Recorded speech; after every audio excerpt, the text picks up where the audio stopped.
Halo guys, balik lagi sama gue aja kenalin. Sepertinya kita udah lama banget ya gak ngebahas ROM di HP Redmi Note 8 Pro. Nah, kebetulan nih, awal bulan kemarin MIUI 12.5 Mode ada update yang terbaru, yang mana di update kali ini tuh menggunakan base ROM-nya dari MIUI yang ID. Nah, kira-kira apa aja nih pembaruan di update-nya kali ini? Kalau gitu langsung aja kita mulai videonya.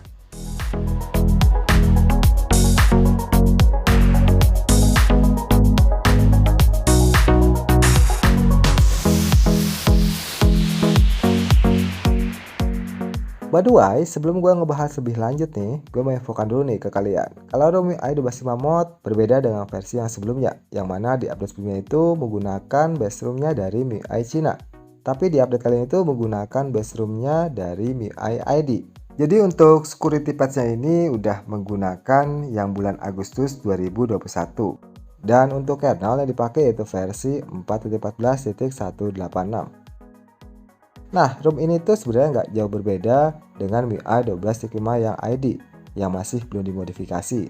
Paling bedanya di MIUI 12.5 Mode kali ini terdapat penambahan fitur dan juga beberapa aplikasi di dalamnya ini, seperti aplikasi Magis, kemudian aplikasi kamera yang sudah di-mod, lalu aplikasi file dengan versi yang terbaru, kemudian aplikasi Spectrum, bahkan di sini juga tersedia aplikasi Viper dan juga Dolby. Yang mana aplikasi ini cocok banget buat kalian yang suka nonton video atau dengerin musik.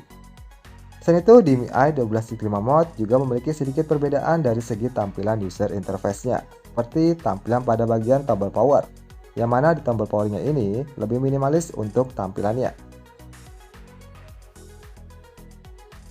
Terus di bagian control center juga memiliki sedikit perbedaan, yaitu terdapat info penggunaan data di bagian sini, dan di bagian paling bawahnya ini terdapat info riwayat pemutaran musik.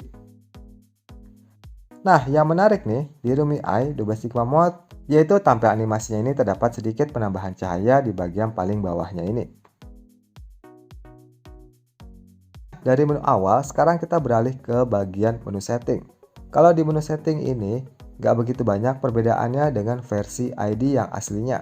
Paling kalau settingan di MIUI 12.5 Mode yang berbeda itu terdapat beberapa fitur seperti Super Wallpaper, lalu fitur Audio, kemudian fitur Add Galactic,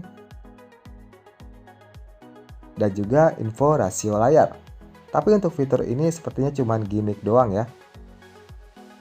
Oke, sekarang gimana nih kalau urusan performanya? Waktu gue coba tes dengan aplikasi Antutu, gue ngerasain sedikit kekecewaan ya, karena memiliki skor yang kurang begitu memuaskan. Terlihat menurun drastis ketika gue coba tes dengan menggunakan stok kernelnya ini. Begitu juga waktu gue coba tes di aplikasi Geekbench. Skor yang diisikan khususnya di single core ini menurun cukup drastis. Tapi waktu gue coba tes gameplaynya ini, anehnya itu nggak begitu terlalu berbeda saat gue bermain game PUBG ini dengan settingan di smooth extreme. Feel yang gue rasain itu hampir sama ketika bermain gamenya ini di MIUI yang ID, walaupun drop FPS-nya emang masih kerasa banget sih. Tapi kalau menurut gue, sebaiknya kalian bisa ganti kernel ini dengan kernel yang lain kalau kalian mau meningkatkan performa waktu bermain gamenya ini.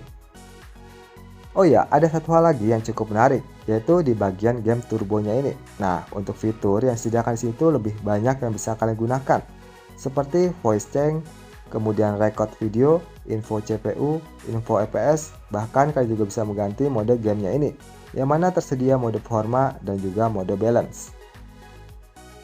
Dan untuk yang terakhir, yaitu kekurangan di ROM-nya ini.